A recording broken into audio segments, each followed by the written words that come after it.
Well, the snow holds up a lot down south, but it's not going to hold up Brian Harsin from No. assembling a coaching staff. And I'm kind of surprised he did, at least from a name recognition standpoint, a nice job plucking away Mike Bobo as offensive coordinator and Derek Mason on the defensive side. Yeah, Derek Mason was the big one. I think that's the one that kind of excites me the most. I think that now the older I get, the more I actually look at how you are off the field. With Gus Malzahn off the field, he was very closed off to the media. But the reason is because he was so protective of his players, and we never really got to see that. Derek Mason, on the other hand, is a very passionate guy, and even during SEC media days when we got to talk with him. When he was the head coach at Vanderbilt, we would have 30 and 45-minute long conversations with him, and he would hype up Vanderbilt to the point where I could see why people would actually want to go play for this guy, because he makes you want to run through a brick wall. So that part excited me. I know that the question is going to be, how is he going to recruit? Is he going to be able to bring in the big name talent, that stuff?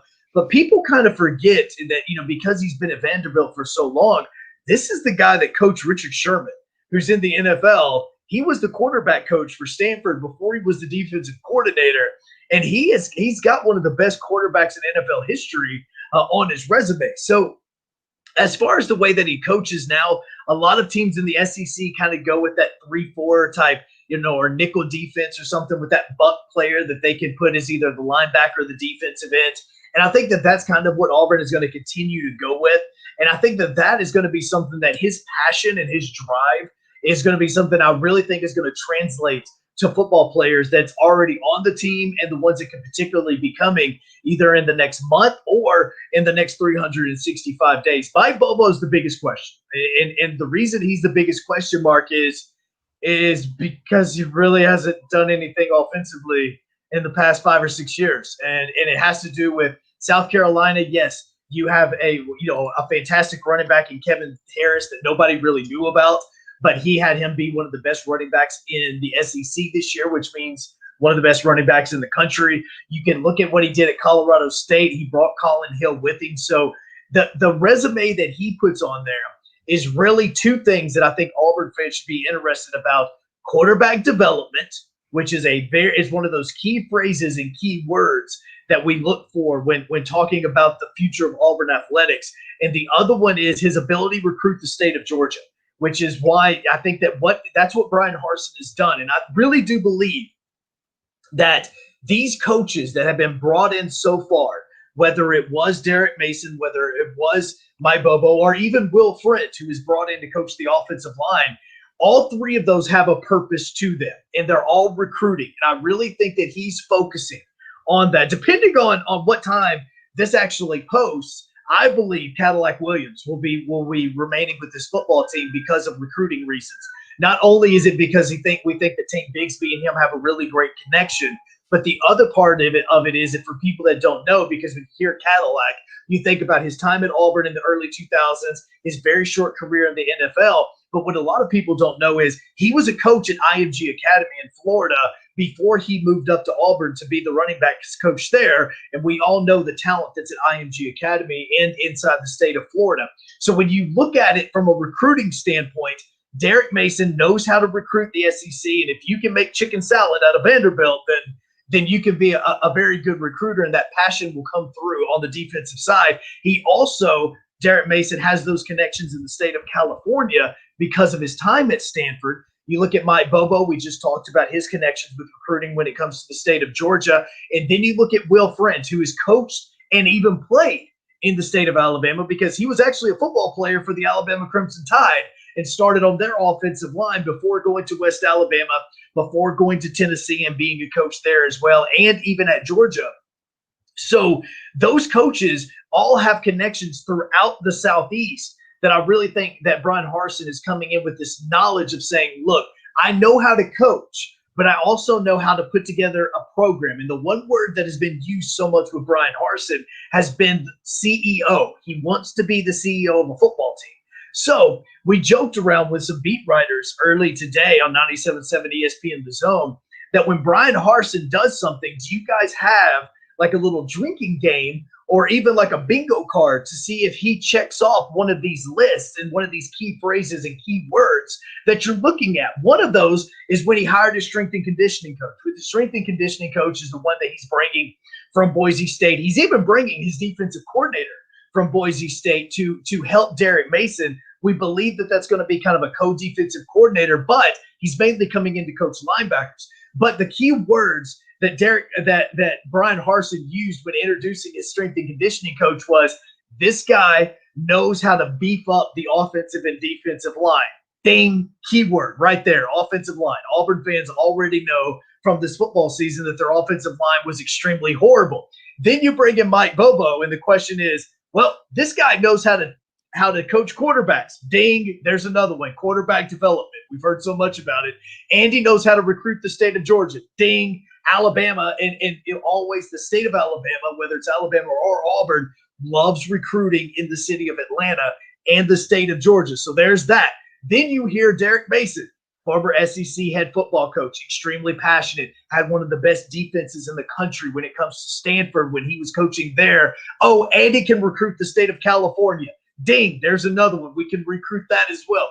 So what we believe is happening is Brian Harsin is bringing in great recruiters and guys that when they get in front of a player, whether it's going to be through Zoom or whenever we're getting back to face, they can win the recruiting battles. And I think that his belief is if we can start getting these big players into Auburn because we have great recruiters, then obviously the play on the field is going to grow as well because we have developers of talent in here, and that's what we're doing. So I think that Brian Harsin is trying to be very smart, but focus on the recruiting side of that because recruiting, offensive and defensive line play, and quarterback development are three very key things that Auburn fans have been trying to pay attention to because they haven't seen that from Gus Malzahn in the past years. Joe, you did a great job of answering my next question, but I'm still going to squeeze you for a little bit more before we get to the personnel on the field.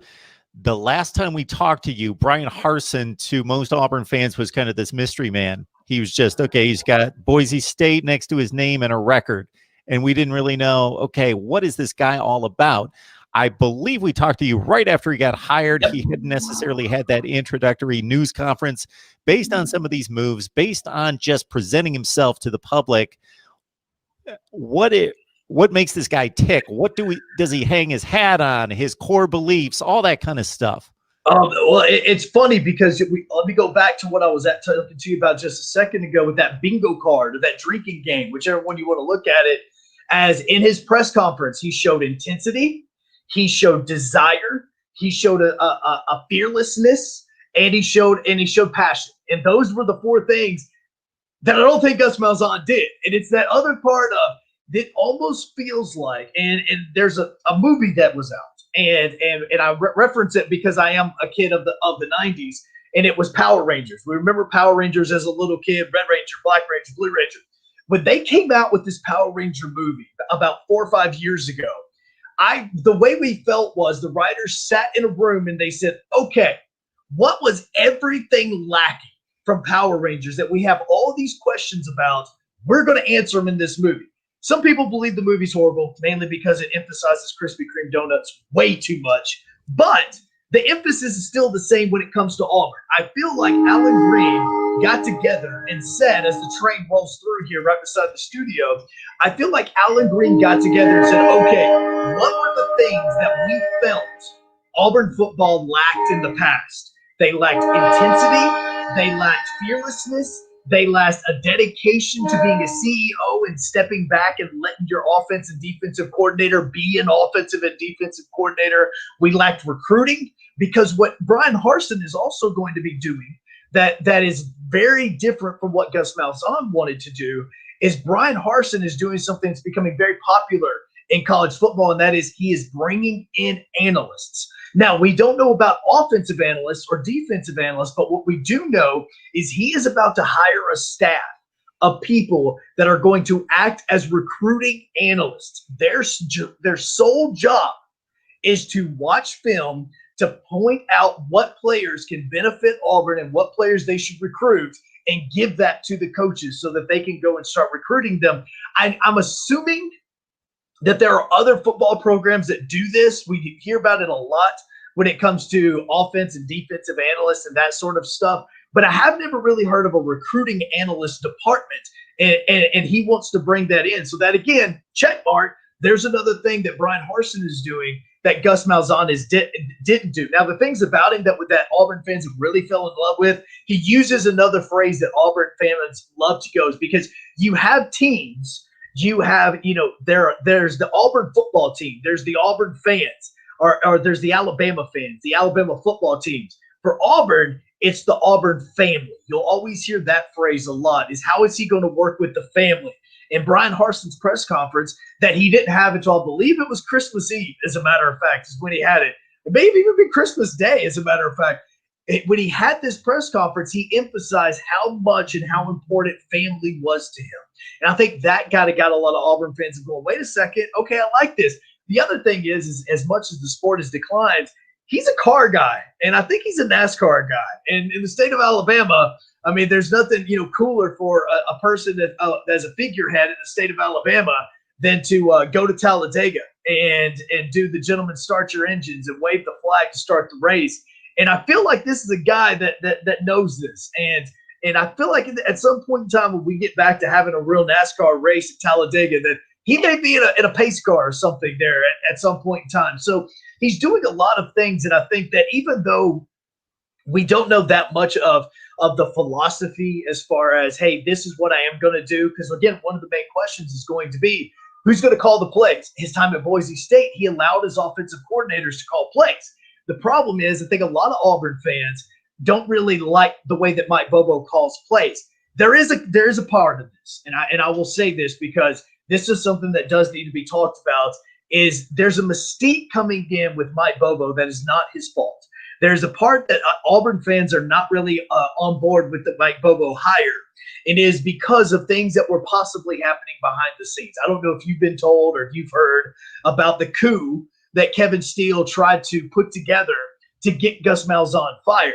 And in doing so, which is by using the boosters, and eventually it did work because Malzahn was fired, there was a point in time where Kevin Steele was thought to be the guy that was going to be the next head coach. The reason why that was taking place was the good old boy network, is what it's like to be called here in the state of Alabama. The boosters wanted Kevin Steele to be the head coach because they could control him and they could say, hey, I want this guy on the team. I want this guy to be the coach. And they thought that he was going to be that guy. The problem was it got leaked out of what and who he was wanting to hire as his potential offensive defensive coordinator. Mike Bobo was the offensive coordinator that was named. So with Auburn fans finding out about this coup that took place to get Malzahn out, they immediately hated Mike Bobo because they thought that he was going to be one of those guys for Kevin Steele. And so he already had this negative mystique. If he can help Bo grow into the quarterback that I think a lot of Auburn fans are hoping that he could be, which is potentially a top 10, top 15 draft pick, maybe even after this football season, if it were to come to fruition, then I think that the Auburn fan base will kind of back off. The difference in offense that Auburn is going to be seeing, it's going to be more pro-style offense. You're going to see shotgun, obviously, from that, but you are going to see the quarterback taking snaps from underneath center periodically. The problem is the last time that Auburn did that, Bo Nix threw the football directly behind him against Arkansas. We thought that Auburn had lost the football game. So he hasn't really taken many snaps underneath center. So, the developments that Mike Bobo has shown through his time at Georgia, whether it was DJ Shockley, whether it was Matthew Stafford or Aaron Murray, those quarterbacks are all connected to him. And I think that's the reason why Auburn fans do kind of hope that this is kind of another time where Bo Nix can grow underneath Mike Bobo. Joe, you gave us some amazing stuff there, but you wanted in depth. I'm still stuck on Krispy Kreme. You made a Krispy Kreme reference about 5 minutes ago, and you got to realize in the state of Connecticut, we had one Krispy Kreme. I grew up on Krispy Kreme. We've got one, and I think it shut down. It was down near the casinos, like 2 hours away from me anyway. I had to go right to outside like 3 years ago to get a Krispy Kreme. I've got one a mile down the road. I don't want to hear that. And the hot sign is always on. But that it was what it was. That's the reason why people hated the movie, because it was this big, huge lead up, and the answer is, well, where is it? And the main villain goes, Krispy Kreme, and you're like, seriously, it's at the Krispy Kreme. That's the worst ever product placement that you could ever put into a movie. But that's what it was, is it was so bad. And I think that is kind of what you're seeing in that movie. They just said, okay, what questions do we still have about the show 20 years later? This. All right, we're answering them. Auburn and Alan Green said, okay, what was Gus Malzahn? Okay, we want the opposite of that. We want the opposite of that. We want the opposite of that. This guy checks all those boxes. Let's go. Trust me, I just said it's snowing out here. Brian Harsin probably laughs at this like, snow. I'm from Boise. Do you guys know what snow really is? This is nothing. I wear shorts in this weather. That's right.